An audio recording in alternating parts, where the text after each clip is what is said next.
বড় অভ্যুত্থান হইল এবং একটা স্বৈরাচারের পতন ঘটলো, এখন এই বাংলাদেশটাকে নতুন করে আমাদের করতে হবে।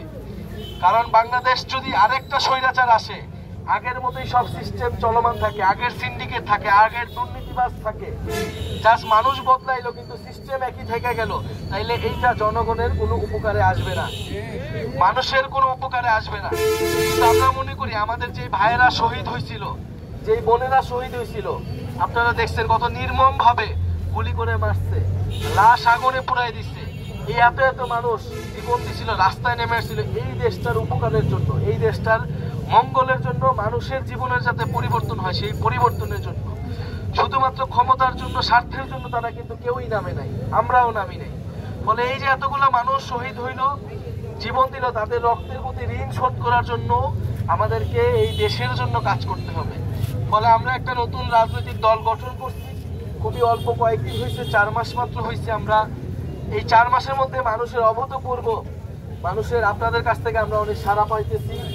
আমরা দেখতেছি যে মানুষ নতুন নেতৃত্ব চায়, মানুষ তার সমস্যার কথাগুলা বলতে চায় এবং এই সমস্যার সমাধান করবে এরকম একটা নেতৃত্ব চায়। মানুষ অনেক আশাহত হয়েছে, মানুষ একই রাজনীতি বছরের পর বছর দেখতেছে, একই ধরনের রাজনীতি, হয়তো দল ভিন্ন, কিন্তু এবার মানুষ আসলে নতুন একটা রাজনীতি দেখতে চায়, যে রাজনীতি প্রকৃতপক্ষেই জনগণের রাজনীতি, নাগরিকদের রাজনীতি করবে। আমাদের দলের নাম আমরা দিচ্ছি নাগরিক পার্টি, কারণ আমরা মনে করি বাংলাদেশের প্রতিটা মানুষ হইল একজন নাগরিক, আর রাষ্ট্রের নাগরিক হইলে সে সরকার থেকে কিছু সুযোগ সুবিধা পায়, সে শিক্ষার অধিকার পায়, স্বাস্থ্যের অধিকার পায়, চিকিৎসা পায়, তার কাজের অধিকার পায়। এই অধিকার যতদিন না পায় ততদিন সে নাগরিক থাকে না, সে গোলাম থাকে, সে প্রজা থাকে। আপনারা জানেন যে গত 16 বছর এই বাংলাদেশে কিন্তু এই ভারত, এই দিল্লি, এই শেখ হাসিনাকে বসায় বাংলাদেশের স্বার্থ বিরোধী সকল চুক্তিগুলা করছে। আমরা এতদিন দাসের জীবনযাপন করছি, এই গণ অভ্যুত্থানের পরে আমরা আর কোনো দাসের জীবনযাপন করতে চাই না, আমরা স্বাধীনভাবে জীবনযাপন করতে চাই। এবং এই গণ অভ্যুত্থানে আমরা আরেকটা কথা বলছিলাম যে বৈষম্য, আপনারা শুনছেন শব্দটা, যে বৈষম্য বিরোধী ছাত্র আন্দোলন, যেই আন্দোলন মানুষের যে বৈষম্য, সেই বৈষম্য দূর করবে।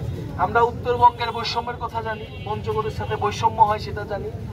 এই যে দেশে নানা ধরনের বৈষম্য আছে, অর্থনৈতিক বৈষম্য, আঞ্চলিক বৈষম্য, এই বৈষম্যগুলো দূর করতে হবে।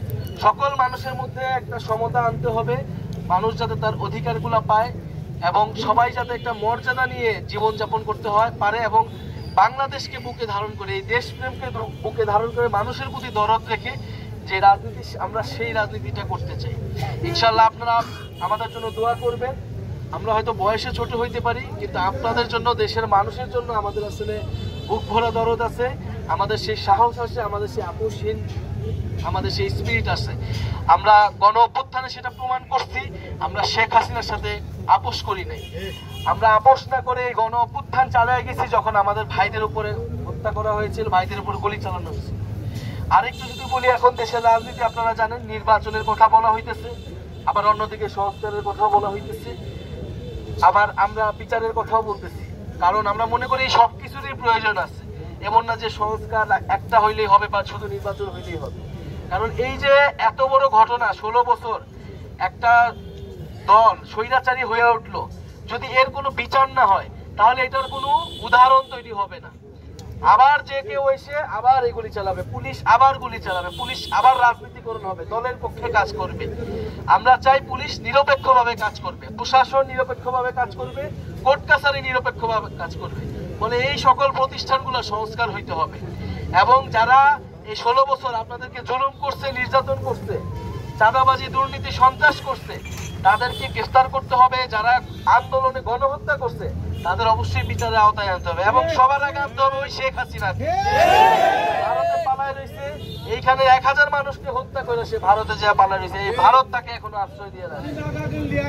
ফলে আবার অবশ্যই ভারত সরকারকে চাপ দিয়ে শেখ হাসিনাকে ফেরত এনে কঠোরতম কঠোর শাস্তির আওতায়, বিচার, সংস্কার। এবং আমরা আরেকটা কথা বলি, নতুন সংবিধান লাগবে। এই যে সংবিধান ছিল, একটা মুজিববাদী সংবিধান, এটা আওয়ামী লীগের সংবিধান ছিল, এটা বাংলাদেশের জনগণের সংবিধান না, এটা ভারতের চাপায় দেওয়া একটা সংবিধান। 72 সালে হয়েছে এবং যুগের পর যুগ এটা বাংলাদেশে রয়ে গেছে।